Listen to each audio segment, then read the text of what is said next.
बिस्मिल्लाहिर्रहमानिर्रहीम अस्सलाम वालेकुम। अल्लाह पाक की रहमत करम फजल और शुक्र के साथ आज की रेसिपी करते हैं जी शुरू। अच्छा जी, अगर आप कमर्शियल लेवल पे पिज़्ज़ा घर में बनाना स्टार्ट करते हैं और आपको पिज़्ज़ा की टॉपिंग के लिए पिज़्ज़ा सॉस की ज़रूरत पड़ती है, सो आज की वीडियो में हम आपको बताएंगे कि किस तरह आप 5 मिनट के अंदर पिज़्ज़ा सॉस घर में ही इजीली रेडी कर सकते हैं और फिर अपने काम को परफेक्ट बना सकते हैं। बहुत कम वक्त में, बहुत कम बजट में, बहुत ही आसान रेसिपी आपके साथ शेयर करने जा रही हूँ आज के इस वीडियो में। और इससे पहले आपको परफेक्ट पिज़्ज़ा जो है वो घर में बनाना सिखा चुकी हूँ।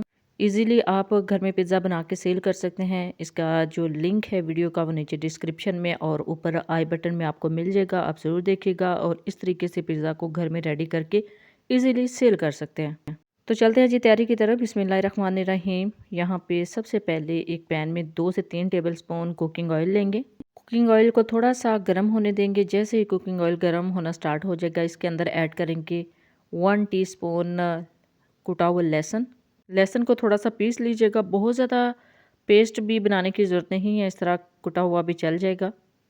लहसुन को पीस के इसके अंदर थोड़ा सा पकाना है ताकि इसका कच्चापन ख़त्म हो जाए। 1 से 2 मिनट के लिए इसको कुक करेंगे।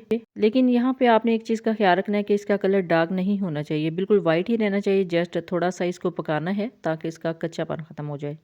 तो यहाँ देखें लहसुन जो है वो पकना स्टार्ट हो गया है, इसके अंदर से इसका कच्चापन भी ख़त्म हो गया है। और अब हम नेक्स्ट इंग्रेडिएंट की तरफ चलेंगे। अभी आप ये देख लें कि इसका कलर मैंने डार्क नहीं किया, लाइट ही रखना है, डार्क कलर नहीं करना। अब इसके अंदर ऐड करेंगे जी क्रश किया हुआ प्याज। एक दरमियानी साइज़ का प्याज लेना है, इसको ऐड करते हैं। बिस्मिल्लाहिर्रहमानिर्रहीम। इसको भी बारीक चॉप कर लिया था, पीस लिया था। और अब इसको 2 से 3 मिनट तक कुक करना है।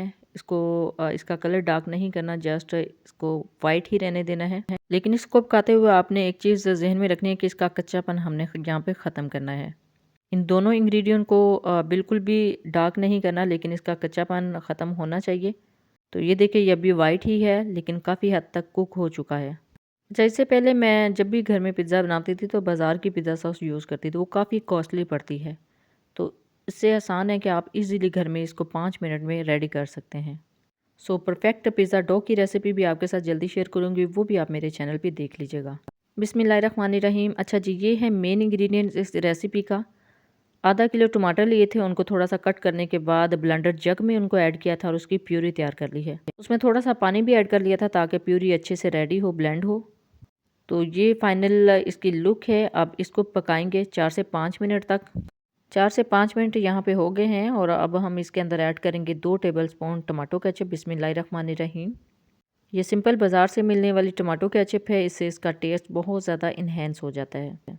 और इसको अच्छे से ब्लेंड करेंगे, अच्छे से मिक्स करेंगे। अभी देख लें टमाटर का कलर आपको थोड़ा सा कच्चा नज़र आ रहा है, लेकिन इसने अभी पकने के बाद थोड़ा सा डार्क होना है। अब इसके अंदर जाएगा जी 1 टीस्पून नमक, 1 टीस्पून सूख मिर्च का पाउडर, 2 चुटकी हल्दी powder, half tea spoon oregano leaves. ये ऑरिगेनो इस रेसिपी का मेन इंग्रेडिएंट है। ऑरिगेनो की आपको शेप दिखा देती हूँ, इस तरह की बॉटल में या किसी भी डिब्बी में आपको इजीली मार्केट से मिल जाता है। और यही इस मेन रेसिपी का मैजिक है, इसी से इसके अंदर बहुत अच्छी सी एक फ्रेगरेंस खुशबू आ जाती है। अच्छा, और किसी भी किस्म के मसाला ज़्यादा ऐड करने की ज़रूरत नहीं, ना धनिया पाउडर, ना ज़ीरा पाउडर, ना ही काली मिर्च का पाउडर। जस्ट यही मसाला जात इसके अंदर काफ़ी हैं। और अब इसको मज़ीद 10 मिनट के लिए हमने कुक करना है दरमियानी आंच पे। तो देखें जैसे जैसे हम इसको कुक करते जा रहे हैं इसका कलर चेंज होना स्टार्ट हो गया है।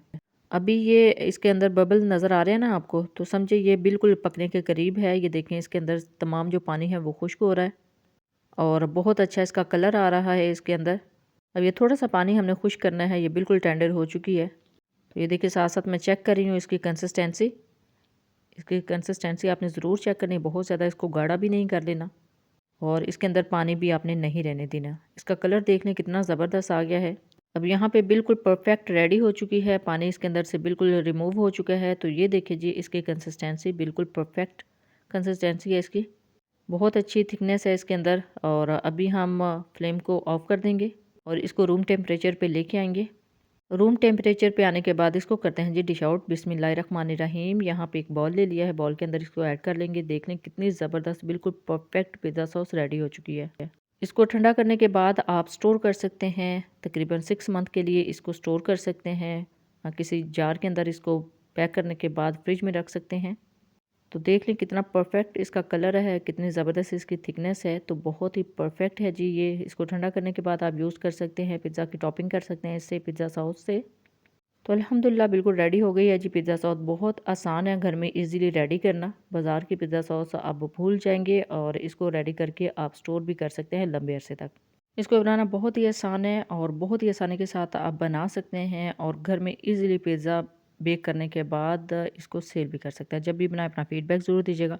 दुआओं में ज़रूर याद रखिएगा। अल्लाह हाफ़िज़। Thanks for watching.